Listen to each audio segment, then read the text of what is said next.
Nestled deep in Wyoming's rugged mountains, Raven Creek had always been a peaceful town, where cattle grazed under endless blue skies, and neighbors still left their doors unlocked.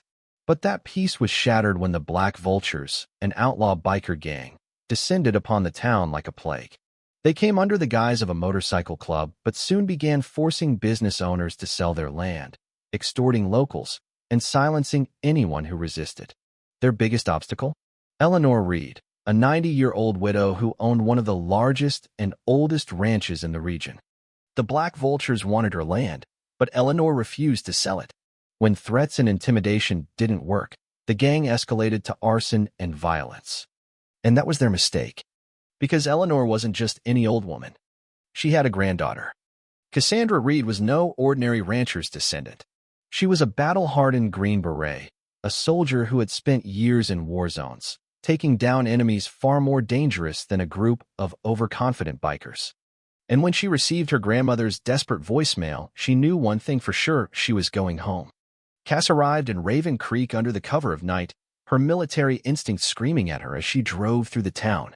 Abandoned storefronts, vandalized buildings, and a general air of fear lingered over everything.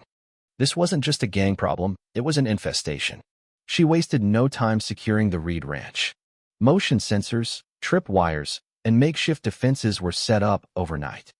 She wasn't just defending her grandmother's land, she was drawing a line in the sand. Meanwhile, she started gathering intel. Sheriff Hannah Carter, one of the few uncorrupted officers in town, confirmed her suspicions. Darius Holt, their leader, has half the town in his pocket. Some of my own deputies are taking bribes. Cass narrowed her eyes. Then we cut the corruption out. Her first move? Taking the fight directly to the Black Vultures. The Black Vultures weren't expecting an organized attack.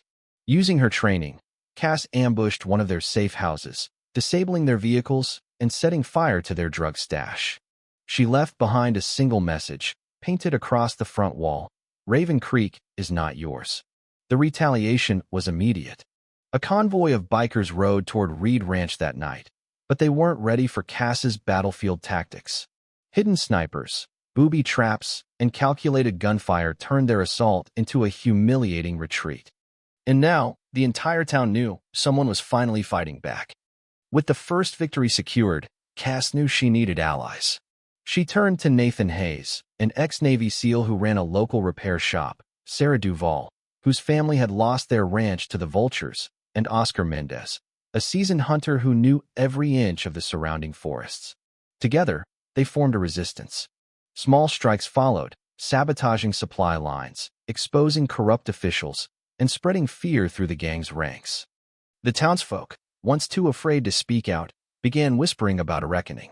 Even Sheriff Carter found herself emboldened, secretly feeding information to Cass and her team. But Darius Holt wasn't going to sit back and let his empire crumble. Word spread that a powerful outside force was backing the Black Vultures.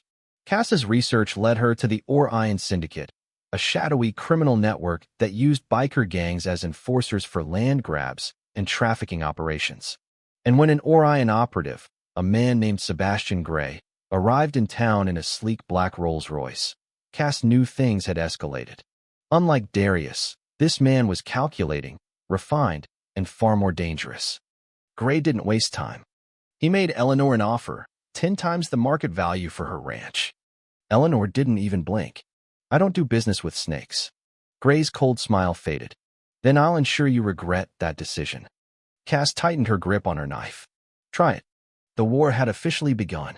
The Black Vultures, now emboldened by their syndicate backing, unleashed hell on Raven Creek. Businesses burned, allies were attacked, and even Sheriff Carter barely survived an assassination attempt. Cass knew they had to go on the offensive hard. Her team hit the Black Vultures where it hurt. They raided a warehouse, seizing weapons and evidence of Orion's operations. They exposed corrupt town officials, forcing resignations. And, in their boldest move yet, they kidnapped Ryan Kavanaugh, Darius's right-hand man. Under interrogation, Ryan revealed everything: the gang's weaknesses, Orion's plans, and most importantly, the location of their biggest drug shipment yet. Cass saw her opportunity. "We end this. Now." The resistance launched a full-scale assault on the Black Vulture's final stronghold, an abandoned lumber mill, where Orion's biggest shipment was set to arrive. Explosions lit up the night as Cass and her team took the fight directly to the enemy. Gunfire echoed through the mill, and one by one, the vultures fell.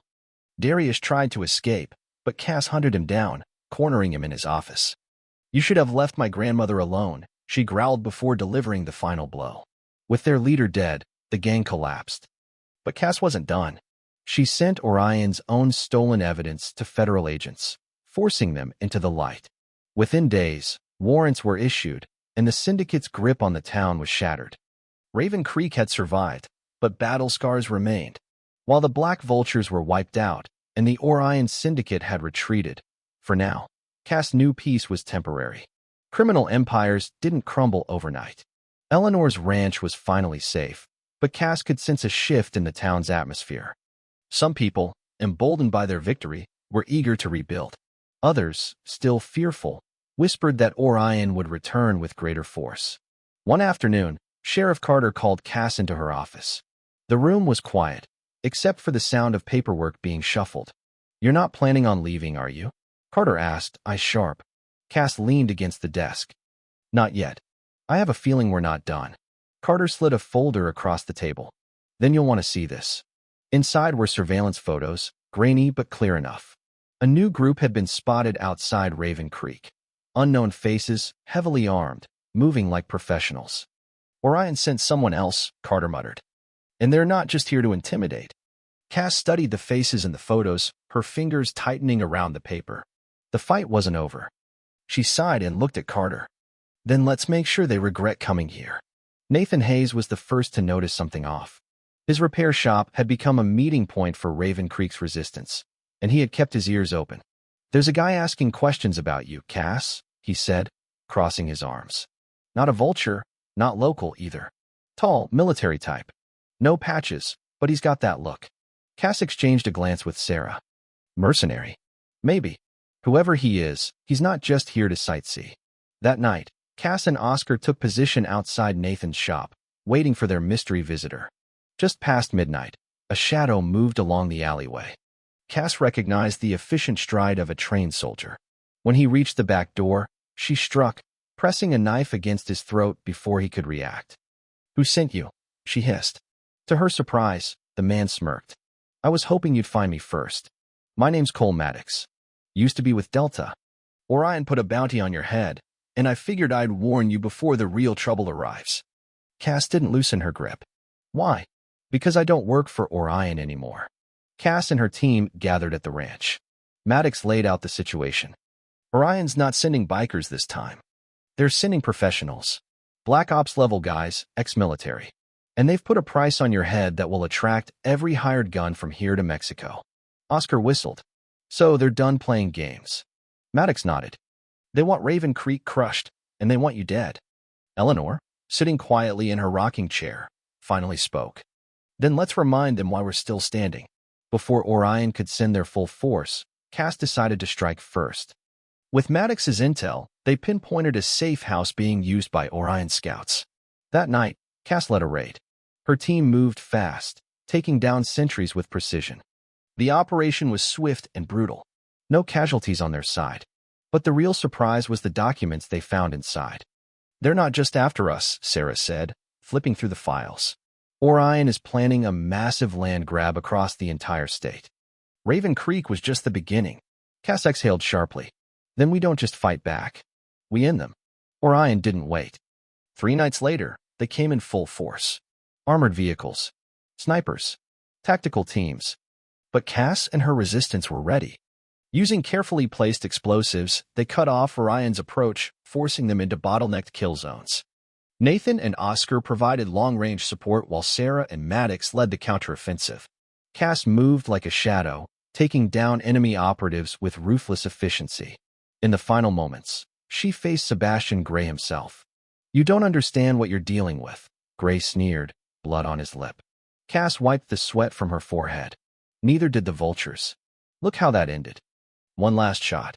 One last breath. And just like that, the fight was over.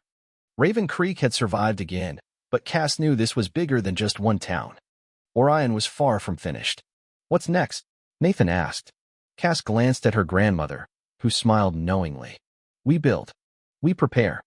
And when they come back, she tightened her grip on her rifle. We'll be ready.